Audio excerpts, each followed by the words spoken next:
மீனம், எச்சரிக்கை, ரொம்ப ஜாக்கிரதையா இருங்க. ஏன் ஜாக்கிரதையா இருக்கணும்? அப்படி என்ன நடக்க போகுது இந்த நவம்பர் மாசம் அப்படிதானே கேக்குறீங்க.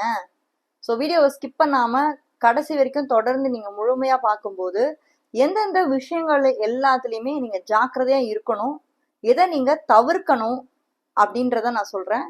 இந்த வீடியோ உங்களோட வளர்ச்சிக்கு ரொம்பவே சிறப்பு வாய்ந்த ஒரு வீடியோவா இருக்கும். ஏன்னா மீனராசி இயற்கையாவே அடுத்தவங்களை புரிஞ்சுக்கிட்டு நிறைய ஹெல்ப் பண்ணக்கூடியவங்க நீங்க. ஸோ இந்த வீடியோ தொடர்ந்து நீங்க பார்க்கும்போது அந்த விஷயம் என்ன அப்படின்றது உங்களுக்கு புரியும். ஸோ சப்ஸ்கிரைப் பண்ணாதவங்க இன்னும் நம்மளுடைய சேனலை பார்த்துட்டு இருக்கீங்க அப்படின்னா சப்ஸ்கிரைப் பண்ணி வச்சுக்கோங்க மக்களே. அண்ட் கன்சல்டேஷன் வேணும்னு நினைக்கிறவங்க மேல இருக்கக்கூடிய என்னுடைய வாட்ஸ்அப் நம்பருக்கு மறக்காம உங்களுடைய டீட்டெயில்ஸை அனுப்பி வைங்க. இப்போ அவங்க 7.5ல இருக்காங்கங்க. ஸோ 7.5 சனி இப்போ அவங்களுக்கு நடந்துட்டு இருக்கு. அதுவும் குறிப்பிட்டு சொல்லணும் மீனராசிக்கு அப்படின்னு நீங்க பாத்தீங்கன்னா, உங்களுக்கு இப்போ ஜென்ம சனி நடந்துட்டு இருக்கு. உங்களுடைய ராசியின் மேல இப்ப சனி பகவான் கடந்துட்டு இருக்காரு. உங்களுக்கு ஒரு ரிலீஃப கொடுக்கறதுக்கு ஒரு இன்பமான ஒரு விஷயம் சொல்றேன். அந்த விஷயம் என்னன்னா, குரு பகவானோட உச்ச பலம். ஆனாலும் நீங்க கேர்ஃபுல்லா தான் இருக்கணும். ஆனாலும் நீங்க ஜாக்கிரதையா தான் இருக்கணும். ஏன் அப்படின்னா, உங்களுடைய ராசி அப்படின்றது பாத்தீங்கன்னா காலச்சக்கரத்துக்கு 12வது ஒரு ராசி. நல்லா புரிஞ்சுக்கோங்க. மீனம் என்பது காலச்சக்கரத்துக்கு 12, மேஷம் என்பது முதல் ராசி. சோ 12வது வரக்கூடியது மீன ராசி. அந்த இடத்துல சனி பகவான் அமர்ந்திருக்கிறதுனால அவர் உங்க ராசிக்கு யாரு? 11ஆம் அதிபதி. அவரே விரையாதிபதியாவும் வராரு, 12ஆம் அதிபதியாவும் வராரு. சனி அவரோட வேலையை காட்டதான் செய்வாரு.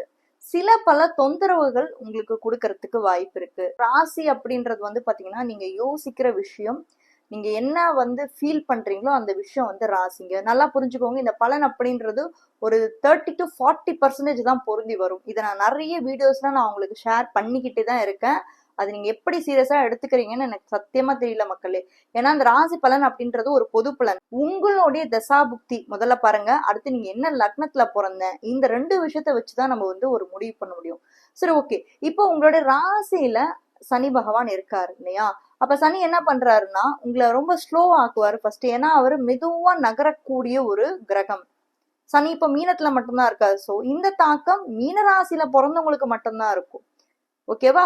அப்போ வாழ்க்கைய நிறைய விஷயத்த உங்களுக்கு புரிய வைப்பாரு. எதெல்லாம் நீங்க இதுதான் இப்படித்தான் நடக்கும், அப்படித்தான் நடக்கும், இவங்களை நம்பி நீங்க அவங்கள நம்பி நீங்க சில பேர் முதுகுல குத்திருப்பாங்க. இந்த மாதிரி நிறைய யதார்த்தமான விஷயங்கள்ல இந்த ஜென்ம சனி உங்களுக்கு உணர்த்துவாரு. ஏன்னா சனி பகவான் உங்களுக்கு உங்களுடைய ராசிக்கு அடுத்த 2.5 வருடங்கள் உங்களுடைய ராசியின் மேலதான் கடக்க போறாரு.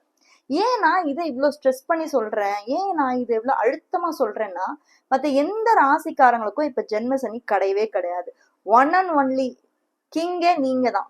உங்களுக்கு தான் இப்ப அது ஜென்ம சனியா போயிட்டு இருக்கு. சோ உங்களுக்கு நான் எச்சரிக்கை கொடுக்க வேண்டிய விஷயங்கள் என்ன அப்படின்னா, சனியோட தாக்கத்துல இருந்து நீங்க வெளியில வர்றதுக்கு நிறைய சேரிட்டி பண்ணுங்க, நிறைய தான தர்மம் பண்ணுங்க. ஏன்னா நீங்க காலச்சக்கரத்துக்கு 12வது விரைய ராசி. சோ இந்த ஹெல்ப் பண்றது, சேரிட்டி பண்றது, காகங்களுக்கு உணவு கூட வழங்குங்க. ஏன்னா அவ்வளவு ஒரு பாசிட்டிவான ரிசல்ட்ஸ் உங்களுக்கு கொடுக்கும். அதை விட முக்கியமான ஒரு விஷயம் கடவுள் வழிபாடு. ஏன்னா மீன ராசி அப்படின்றது பாத்தீங்கன்னா ரொம்பவே ஆன்மீகத்தை தொடர்புடைய ஒரு ராசி. எல்லா ராசிகளுமே அப்படிதான் இருந்தாலும் மீனம் அப்படின்றது பாத்தீங்கன்னா கால புருஷனுக்கு 12வதா அந்த இடத்துல சுக்கிரன் உச்சமும் அடைகிறார். அந்த இடத்துல நமக்கு அதீத டிவோஷன், அதீத இறைவனுடைய பற்று நம்மளுக்கு கிடைக்கும். அதே மாதிரி இறைவனோட ஆசீர்வாதமும் உங்களுக்கு நிச்சயம் உண்டு. இந்த நவம்பர் மாதம் அதை நீங்க ஃபீல் பண்ணுவீங்க. ஏன் ஃபீல் பண்ணுவீங்க அப்படின்னு நீங்க பாத்தீங்கன்னா, உங்களுடைய 8ஆம் வீட்டுல அஷ்டமஸ்தானத்துல போய் சுக்கிர பகவான் அமர்ந்திருக்காரு.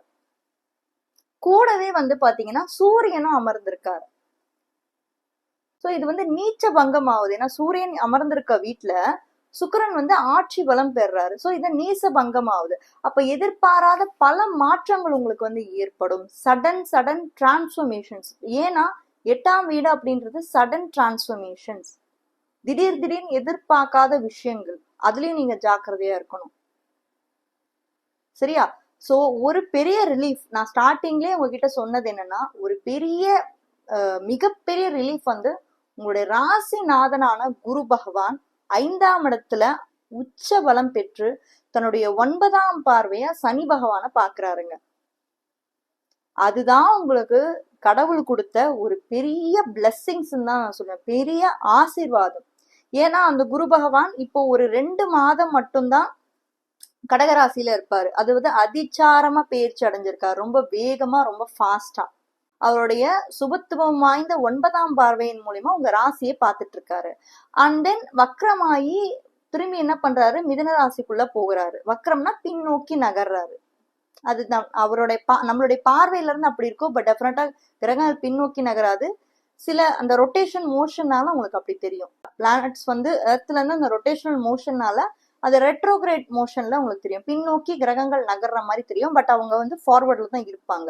நம்மளுடைய பார்வையில அப்படி தெரியும். இந்த ரெட்ரோகிரேஷன், இந்த வக்ரத்தை பத்தி நான் வந்து தனியா வீடியோஸ் போடுறேன். ஏன்னா ஒரே வீடியோல கண்டிப்பா எல்லாத்த பத்தியும் சொல்ல முடியாது. ஏன்னா அது ஒரு டிஃப்ரெண்ட் டாபிக், அது ஒரு தனி தலைப்பு, அது ஒரு பெரிய டாபிக்கும் கூட. ஸோ யாருக்கெல்லாம் அதை பத்தி தெரிஞ்சுக்கணும்னு நினைக்கிறீங்களோ, வக்ர கிரகங்களோட பலன்களை பத்தி தெரிஞ்சுக்கணும்னு நினைக்கிறீங்களோ கமெண்ட் செக்ஷன்ல மறக்காம சொல்லுங்க.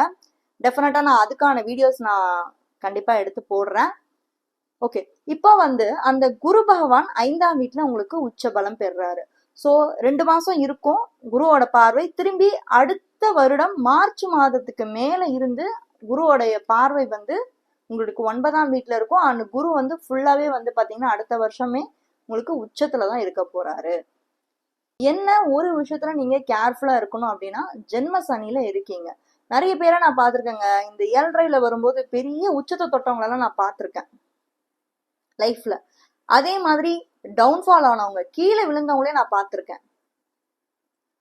ஆனா மீனத்தை பொறுத்த வரைக்கும் குரு பகவான் வந்து இயற்கை சூப்பர். எப்படின்னா, சனி பகவான் வந்து அவர் இயற்கை பாவகிரகத்துல 1, ஆனா குரு பகவான் இயற்கை சூப்பர். அதே மாதிரி உங்களுடைய ராசிக்கு சனி வந்து நட்பு வாய்ந்தவர் தான், பகைத்தன்மை கூட கிடையாது. ஒரு நட்பு கிரகமா தான் வந்து சனி பகவானை நம்ம பார்க்கணும் இந்த இடத்துல. சோ அந்த ஒரு வகையில உங்களுக்கு உங்களுடைய ராசிநாதனான குரு பகவான் உச்சம் பெறது நல்லது. அதே மாதிரி உங்களோட 9ஆம் இடத்துல பாத்தீங்கன்னா, இப்போ இந்த நவம்பர் மாதம் என்னென்ன கிரகங்கள் வந்து மாற்றம் அடையுதுன்னா, புதனும் செவ்வாயும் வந்து 9ஆம் வீட்டுல போய் அமர்றாங்க. அப்ப தந்தையின் மூலியமா லாபங்கள் வந்து உங்களுக்கு கிடைக்கும்.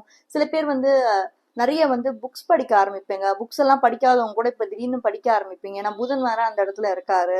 சில பேருக்கு திடீர்னு ஒரு இன்ட்ரெஸ்ட் வரும். சோ பணப்புழக்கம் உங்களுக்கு இந்த மாதம் வந்து அதிகமாவே இருக்கும். ஏன்னா 9ஆம் இடத்துல 9ஆம் வீட்டுல இருக்கக்கூடிய கிரகமே வந்து ஆட்சி நிலையில வந்து இருக்கு.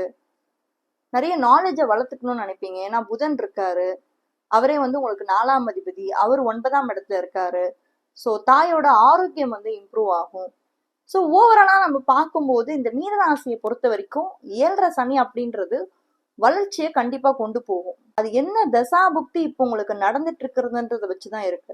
சனி மகா தசை உங்களுக்கு நடந்துட்டு இருக்கு அப்படின்னா டெஃபினட்டா எழுதி வச்சுக்கோங்க, உங்களுக்கு வளர்ச்சி உண்டு. ஏன்னா அவர் உங்களுக்கு யோகத்தை கொடுக்கிறவர் தான். விரயம் பண்ணாலும் லாபாதிபதியாவும் வராரு. மீனத்துக்கு 11ஆம் அதிபதி லாபாதிபதி. சோ யோகத்தையும் கண்டிப்பா கொடுப்பாரு, அதுல எந்த ஒரு மாற்றமும் இல்லை, கவலைப்பட வேண்டாம். அண்ட் கும்பராசி பத்தி தெரிஞ்சுக்கணும்னா இந்த வீடியோல ஃபர்ஸ்ட் கமெண்ட்ல நான் கொடுத்துருக்கேன், அதை போய் செக் பண்ணுங்க. இந்த வீடியோ நிறைய பேருக்கு ஷேர் பண்ணுங்க. கண்டிப்பா இது ஒரு பயனுள்ள தகவலா உங்களுக்கு அமைஞ்சிருக்கும்.